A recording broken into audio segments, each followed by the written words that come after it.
ogeysiis bulshoy waxaanu idin wadnaa sariflaha caanka ah barkulan money exchange ka sarifo lacagta kugu jirta moobilkaaga.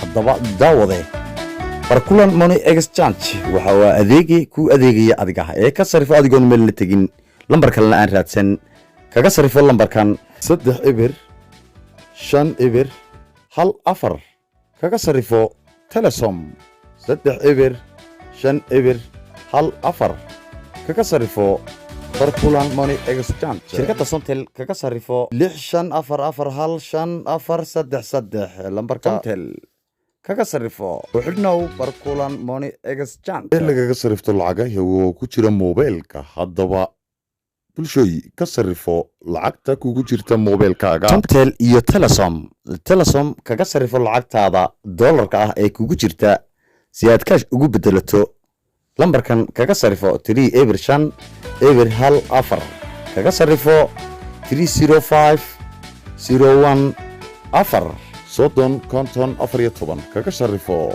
haddaba sidood ugu sarifanayso xidig 377 xidig 3 ibir 5 ibir 1 4 xidig lacagta geli kadibna 4 gees si taabo kadibna passwordkaaga raaci. barkulan waa sariflaha lacagta lagaga sarifto barkulan money exchange ku xidhnow mar walba iyo mar kastaba hadeedayin meel kalena ha u doonan. barkulan money exchange wuxuu hor yaallaa ka sarifo barkulan money